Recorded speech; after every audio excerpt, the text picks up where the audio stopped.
সিহা সিত্তার উন্নত মানের একটি হাদিস।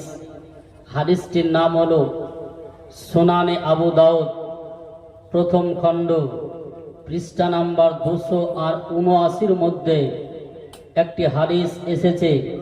রাসূলুল্লাহ সাল্লাল্লাহু তাআলা আলাইহি ওয়াসাল্লাম ইরশাদ করেছেন, পৃথিবীর যে কোনো জায়গা থেকে আমার উম্মত যখন আমার প্রতি দরুদ পড়ে, সেই দরুদ আমার কাছে পৌঁছে যায়। জোরে বলি সুবহানাল্লাহ, সুবহানাল্লাহ, সুবহানাল্লাহ। আর একটি হাদিস, এটা আপনার মিসকাত শরীফ প্রথম খণ্ড পৃষ্ঠা নাম্বার 86 এবং আবু দাউদ শরীফ প্রথম খণ্ড পৃষ্ঠা নাম্বার 79 মধ্যে আছে।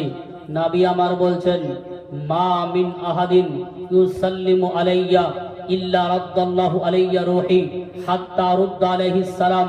দয়ার নবী আমার বলছেন, যখন কোনো আমার প্রেমিক আমার প্রতি সালাম জানায়, আমার প্রতি সালাম পড়ে, আল্লাহ পাক আমাকে ক্ষমতা প্রদান করেন, আমার আত্মাটা তার দিকে আপনার ঘুরিয়ে দেন। ওই উম্মাত, ওই প্রেমিকের সালামের উত্তর আমি নবী প্রদান করি। জোরে বলি সুবহানাল্লাহ, সুবহানাল্লাহ, সুবহানাল্লাহ। নিজেই বলেছেন, আমি সেই প্রেমিক, সেই উম্মাতের সালামের উত্তর প্রদান করি। একসঙ্গে যদি 1000 জন সালাম করে, তাও নবী সালামের উত্তর প্রদান করেন।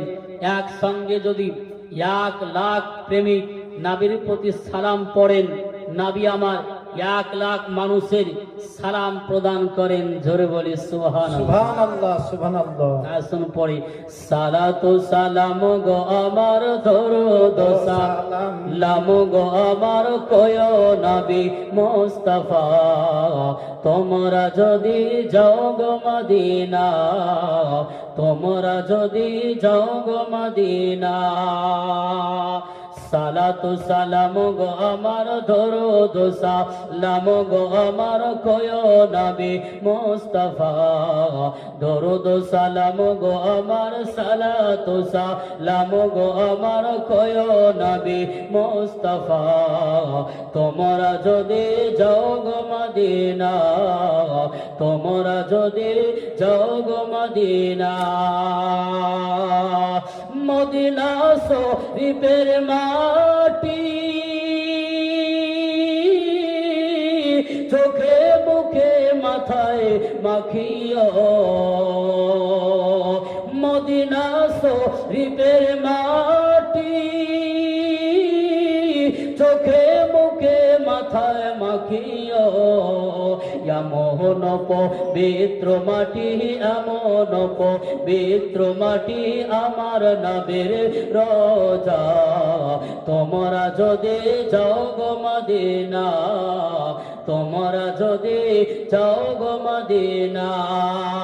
সালাতু সালাম গো আমার দরুদ সালাম গো আমার কয় নবী মুস্তাফা, তোমরা যদি যাও গো মদিনা, তোমরা যদি যাও গো মদিনা। একবার জোরে বলি সুবহানাল্লাহ, সুবহানাল্লাহ, সুবহানাল্লাহ। একজন মহিলা 100 টাকা দান দিয়েছেন।